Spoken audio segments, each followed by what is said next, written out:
If you believe the New York Post, not a single senator is a hard no. But most of the rest of the media is supporting the notion that he right now does not have the votes. And if you believe Senator Blumenthal of Connecticut, he is a Democrat, and he is claiming that between 5 and 10 Republican senators have told him it's a no, and they're just waiting for the right time to say that it's a no, which is a weird way to phrase it. Between 5, was it 5 or was it 10? I'm not sure what he's trying to do other than tank Pete. But where do you think this stands? And do you think by Monday we're going to have a different nominee? I'm not surprised that the media and Democrats want to tank Pete Hegseth. And to me, that's a real mark of confidence in his nomination. I really like Pete Hegseth. I have known Pete. Pete is one of the first guys that I met when I got into political media. I've known him for years and years. I've been on air with him. I've been off air with him. Every interaction that I've had with this guy is that he's a really terrific guy. And so the knocks on him that have come from the press are that years ago he was a bit of a Casanova, and he's never really hid that, I don't think. But if that's the best that they can come up with, they've got some really insane allegations that there's no evidence for whatsoever. If that's the best they can come up with, he seems, I'm going to try to be objective here like I don't know him, he seems like a really, really solid pick. I think it is great for the military. I think it's great for morale to have someone who looks like Pete, who talks like Pete, who thinks like Pete, has Pete's experience to be at charge at the Pentagon. I think it's probably already helping military recruitment and military morale. And so I think he's a solid pick. Now, could Ron DeSantis do the job? Sure. I think Ron DeSantis could do basically any job in the government. So it's really no reflection at all on Ron DeSantis. But I do think there is real political risk here for President Trump. I understand why he accepted Matt Gaetz's removal from the AG nomination. I totally get it. But now there's a little bit of blood in the water as a result of that. And so it seems to me there is a major risk if the Defense Sec nominee goes down as well, no matter who you replace him with. I don't think that's going to make the sailing any smoother for the Trump administration. I think it's going to bloody up the water even more and make it even tougher to get some of these nominees through. Because if Hegseth were to go down, you know all the attention is next going to be on Bobby Kennedy. Then it's going to be on Tulsi Gabbard. Who knows? It's going to be on Ron DeSantis if they put Ron DeSantis up for defense secretary. I don't think that ends the problem. I think in many ways it would exacerbate it. I think that's a very interesting point, because if you don't think they're going to do this to RFKJ, you haven't been paying attention. I realize that Pete has, his belly is exposed. He has not led a perfect life, and there's plenty if you want to start attacking his character in terms of his marital history and so on. But as he said to me yesterday, he found around 20, I think it was 18 or so, he found his 2 J's, his wife Jen and Jesus, and started changing his life in a profound way. And, by all accounts, since then has really been on the straight and narrow when it comes to the fidelity toward his wife. And, on the drinking, he says, I do drink socially, but I don't have a drinking problem, and I will not let a drop of alcohol touch my lips in this role. We have that. Okay, let's play it. So if you're in Iraq and Afghanistan in a combat zone, you're not allowed to drink. That's how I view this role as Secretary of Defense, is that I'm not going to have a drink at all. And it's not hard for me because it's not a problem for me. But I need to make sure the senators and the troops and President Trump and everybody else knows when you call me 24/7, you're getting fully dialed in, Pete, just like you always did in Iraq and Afghanistan. So this is the biggest deployment of my life, and there won't be a drop of alcohol on my lips while I'm doing it. Okay, so that's Pete now. But here's the thing. Let's say they get Pete's scalp, like they got Matt Gaetz's scalp.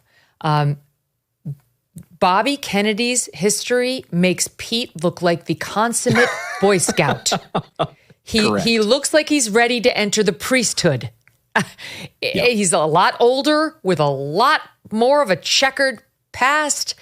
I mean, even Maureen Callahan, who we love and who comes on this show regularly of the Daily Mail, wrote a whole book about the Kennedys, Ask Not, it's called, and she does not spare RFKJ, and she goes into some detail about the suicide of his first wife. If you just want a little preview for where this is going, it's not going to be pretty at all.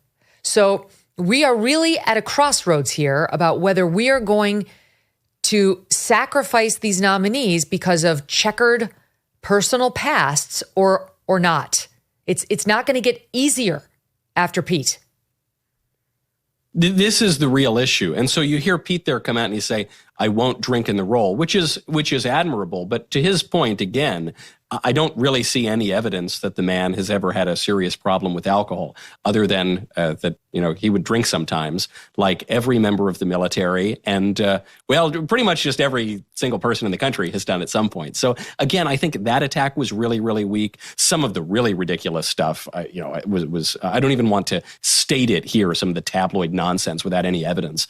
That's crazy. And so, the guy had a lot of girlfriends in the past. If that is now the standard to tank down nominees, then President Trump might find himself in the same situation he found himself the first go around, which is that it could take months or years to get even top nominees through. And I don't think we have the time for that.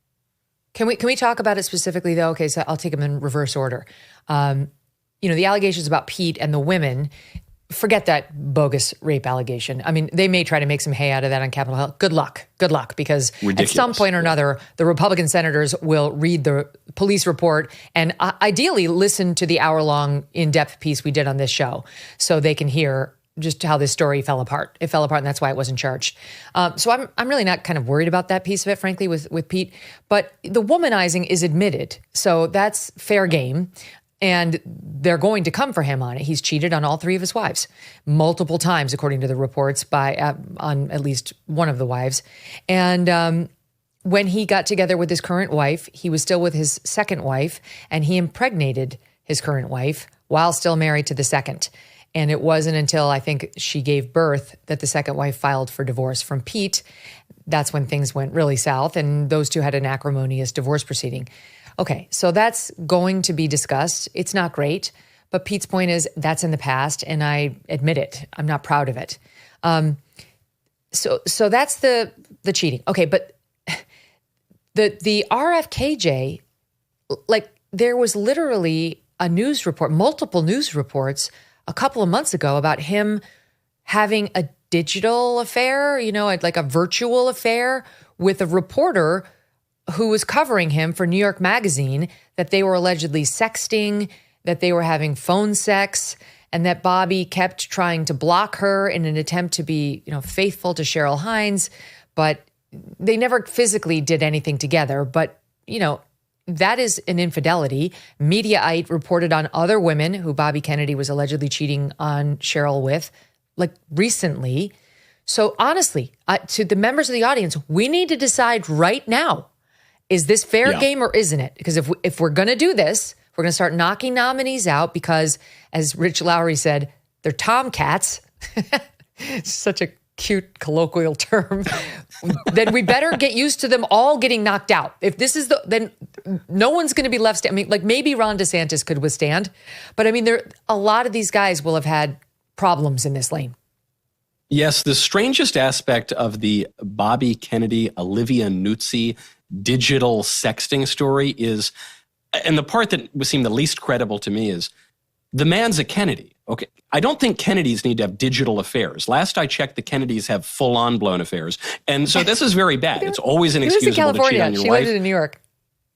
I know, maybe that was, I don't know. Don't they have airplanes? It was just strange given the 70-year history of the Kennedy family. But regardless, it's always bad. It's always inexcusable. There's no defending it in any way. But I think your point, Megyn, is really apt, which is, what is the standard here? First of all, 5 seconds ago, the Democrats were telling us that marriage doesn't even exist and everything's fluid and we all need to have thruples and quadruples and Bill Clinton's a paragon of moral virtue and, stay out of our bedroom and whatever nonsense they were saying. Now, of course, the situation's totally changed. And I don't know, it seems to me that if we're going to have a standard, it needs to be a consistent standard. And just from practical politics, how much chum are we going to throw into the water for these guys?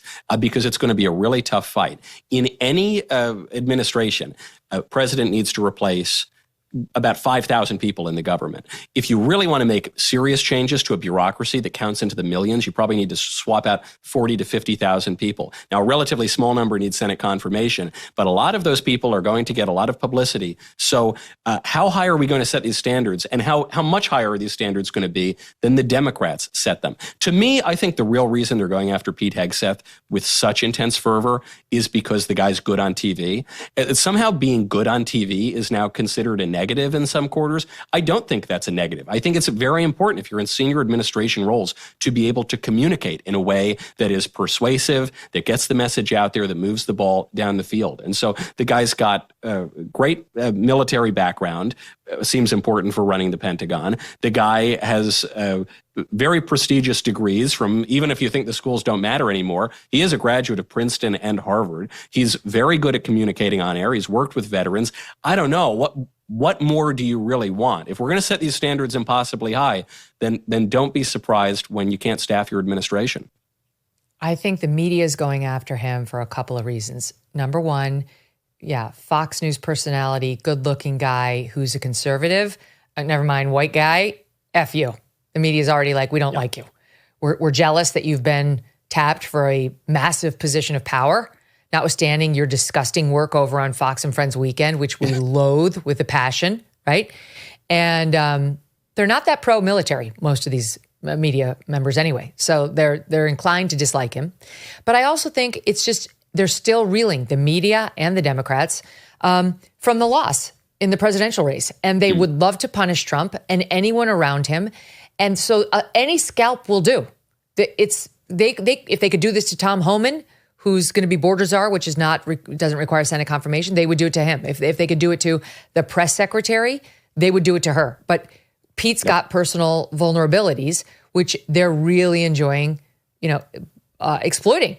The thing that's so insane, though, is every single allegation against Pete, every single one has been anonymous. There is not one on the record attack against him. There's not one name saying he did this to me, or I saw him do X. I was the eyewitness who saw him fall down drunk and, require assistance getting into the hotel room, whatever. Not one. And on the other hand, you have Medal of Honor recipients, war heroes, guys who spent time with him at the veterans charities he spent his middle 10 years working at, saying this is a man of character. We were actually present for a lot of these events, and they did not go down as is being alleged. He wasn't even at the strip club. Sean Parnell, who's been on this program many times, ran for Senate in Pennsylvania, has said, I was at that strip club. He wasn't there. That's not true. He wasn't there. He was there on that trip, I think is what he said. I'm not sure if he was at the strip club, but he was saying that didn't happen. So you have anonymous and then on the record saying not true and refuting a lot of the points point by point, or at least challenging them. So how possibly can you tank a nomination as important as this, Michael, based purely on anonymous accusations that we don't know where they're coming from? We have no way of assessing their credibility. Exactly. And this is what's so dangerous about these kinds of allegations is it's not just when people throw out total falsehoods. That's actually pretty easy to knock down. What political operators do, which is much more difficult to knock down, is they mix a lot of falsehood with a little bit of truth. So we know that Pete has this checkered marital history. So then they're going to start saying, and he showed up drunk to the morning show. Now, this one should be easily disproven because there's footage, there's video. He's never appeared drunk on the morning show to me. I've done Fox and Friends during the week and on the weekend many, many times. I've been in studio with him many, many times. Never seemed drunk to me. I don't know. And there are others who have been on that couch with him every day. Will Cain came out and said, I have no idea what you're talking about. I'm with him every day. And this isn't true. But because they mix it in with a little bit of things that are, demonstrably true, the guy's been married multiple times, then it just gives this patina of credibility. But I think your point is really good, Megyn.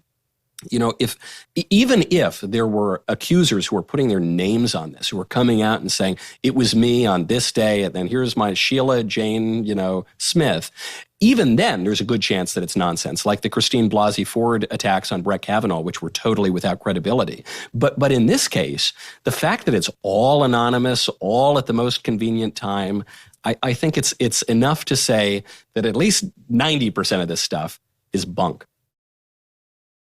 Lumen is the world's first handheld metabolic coach. It's a device that measures your metabolism through your breath. The app shows whether you're burning fat or carbs and provides tailored guidance to improve your nutrition, workout, sleep, and stress management. All you have to do is breathe into your Lumen first thing in the morning to understand your metabolism.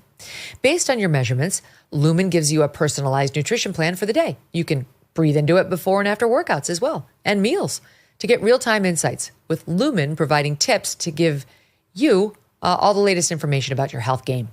Lumen can also track your cycle, adjusting its recommendations to maintain a healthy metabolism through hormonal shifts, helping you keep your energy levels up and stave off cravings. So if you want to stay on track with your health this holiday season, go to lumen.me/Megyn to get 15% off your Lumen. That's lumen.me/Megyn for 15% off your purchase. Lumen makes a great gift too. This is probably something they won't be expecting. Thank you, Lumen, for sponsoring this episode. Thanks so much for watching. If you like what you just saw, hit the subscribe button for more clips and full episodes.